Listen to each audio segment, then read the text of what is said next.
Welcome back. We to preview Saturday afternoon's Premier League match between Sunderland and Crystal Palace at the Stadium of Light. Pascal stopped the home side, had a massive win over their local rivals last time out. Yeah, that's 5 wins in a row in the Wear Time derby, isn't it, for them? So really impressive. And it was a bit of a tight game, you know, not many chances. Sunderland, you'd probably say they were the better side. Newcastle, very poor on the day. They didn't create much at all. But yeah, one moment of brilliance separated the two sides. Jermaine Defoe, absolutely fantastic goal, amazing strike. You know, some seasons that'd be instant goal of the season, but then you had this weekend where there was about 5 or 6 strikes, you know, nearly as good as that. I mean, Defoe's potentially could be the best one. I think given the circumstances, Charlie Adams' goal was obviously incredible, but I think given the circumstances, tight time Weir derby like that, like I said, there wasn't many chances. So for him to just come up with the goods like that, dipping volley on his weaker foot first time, absolutely fantastic goal. And you can see what it meant to him, you know, tears in his eyes as he walked off at half time.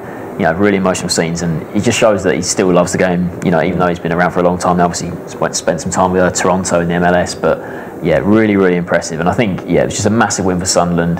Obviously, their record in recent derbies has been fantastic. The way they must feel so good whenever they see a Newcastle, like Sunderland fans, when they see a Newcastle fan in the street, they must just be, it must be like intolerable for the Newcastle fans. But yeah, great goal from Defoe, and it's such an important win for Sunderland. It was massive in the fact it was their first win in 9 Premier League games as well. Everything that come with it. Interesting moment at half time, wasn't there? The talking point where Defoe went off, like you say, he was quite emotional, and Newcastle goalkeeper Tim Krul sort of congratulated him on the goal, which was. I'm not too sure about that, you know, if you're a Newcastle fan, and you can understand why, you know, it's probably a nice thing to do, but as a Newcastle fan, I don't think they really appreciated that too much, and it's a strange one really, but like I say, they're sitting in 15th position in the table, 3 points outside the bottom 3. If they'd have lost that game, but 11 points with Burnley, so it puts a totally different complexion on where they are in the table, but obviously it's a dogfight down there, and to pick up wins at this stage of the season, I think a 1-0, you know, everyone loves a 1-0, don't they, you know, just keeping a clean sheet and picking up 3 points is, in fact, it was Dick Advocate's first home game in charge as well, and you know, to do that, like I say, the fans they've suffered a bit this season at Sunderland. There's been obviously change of managers and the players are underperforming. There's been some horrible results as well. They've been thumped, and they got thumped at Southampton, thumped at home by Villa. So to pick up winning that game, like I say, 3 points outside the bottom 3, still a big game, but to win that, they've got another home game here. So. Yeah, you talked about that cruelly. So I think it's the sort of thing that, as a player, if you're going to do it when the cameras aren't. You don't do it the minute you go into the tunnel when there's still cameras peering down. You know, do it when you're further down the tunnel near the change rooms, because you know, Krul's obviously, he's been beaten. He's just wanted to say to Defoe, you know, fair play, mate, great hit. But yeah, when it's such a big local derby like that, it's the sort of thing that you've just got to use your brain maybe, because there's just no need for it. And especially when Newcastle played as bad as they did, it just irks the fans even more, doesn't it? But back to Sunderland, we look at their run in their next 5 games. I think they want to get 3 wins out of their next 5 games. They finish with away trips to Arsenal and Chelsea the last 2 games, so you can't see any points there because Arsenal and Chelsea both look good at the moment. But host Palace here, it's a tough game, Palace in good form, but then go to Stoke, host Southampton, go to Everton, then have Leicester at home. So 3 of the next 5 at home.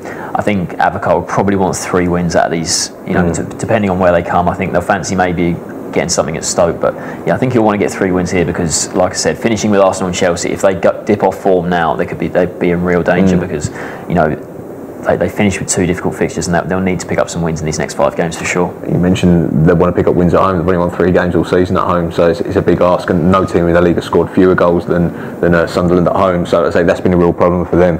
Tough game here, like I say, Crystal Palace will be absolutely buoyed by that win over Manchester City last time out. It was an interesting game, you know. City played really well for long spells of that, to be honest, you know. Crystal Palace went ahead, you know, probably offside, but it was offside, wasn't it? You know, Scott Dan flicking it on, and Murray finishing, and Palace obviously got the second goal, great free kick from Punchin, you know, he's had a fantastic season, real resurgence under Pardew, you know, he's always had ability but problems sort of off the field, and to go 2-0 up was massive. Glenn Murray had a fantastic game up front, holding off company, and Lee Michaelis buying free kicks. It's interesting, Balassi and Zaha didn't actually play too well, and they've been a big part of their success in recent games, haven't they? James McArthur was exceptional in midfield, you know, controlled things for long spells, and City, you always fancy City would come back, and they got the goal. You know, Torre had a few shots, eventually put one in the bottom corner, lovely goal, and the pressure was all coming from City later on. But like I say, Glenn Murray, the fact they had that out ball, you know, they could play it forward. Murray bought free kick after free kick, and they brought on Sonego later on, who did the same sort of job, and I think that's what Pardew's got his players working, all pulling the right direction. Scott down at the back had a great game. Delaney, you know,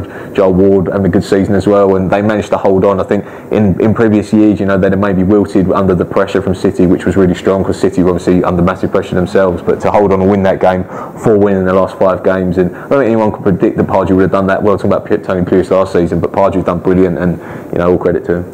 Yeah, Palace, you have to say their 2 managers, you know, obviously they've changed managers midway through the season. Pulis last year, Pardew this year. Both fantastic acquisitions, and yeah, Pardew, I think he's got to be in the running for manager of the year, isn't he? You look at his record with Newcastle and Palace, his sort of combined record is really good. But yeah, you look at the table for Palace now, they're 11th. That's where they finished last season, and only 3 points behind Stoke now. So, and Stoke not looking great at the moment. So I think Palace, if they keep going the way they're going, like you said, 4 wins in 5 Premier League games, so they could definitely finish in the top half. And considering where they were, under Neil Warnock, it's a fantastic achievement. And I mean, Glenn Murray's a player in particular. He stood out in the recent games. I think it's 4 goals in 4 games for him this year in the Premier League. He's averaging, I think it's a goal every 89 minutes. So he's scoring a goal, more often than once, just more often than once a game, which is the best goals per minute ratio in the league, I think. So just shows you that how good he can be, because when they first came up, when he was the top scorer in the Championship, he got that horrific injury, missed the whole season, and then spent the first part of this season on loan at Reading, getting his sort of match sharpness back, and now he's come back looking like a great striker for them, and proving himself in the Premier League, because he didn't get a chance to do that when they first came up because of that injury. So good story for him, and good story for Palace overall. I think a strength in depth now as well, haven't they? You look through their squad, like say Jednak, he's been suspended for quite a while, and they've obviously got Joe Ledley, people like that, MacArthur in there, got really good options up front as well, so probably couldn't say that earlier in the season when they were really struggling.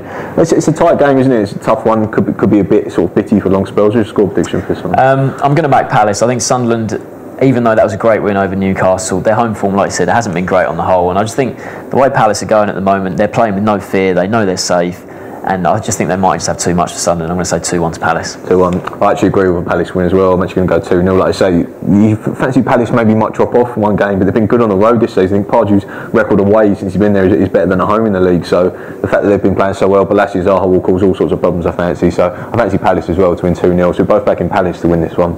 Thanks for joining us.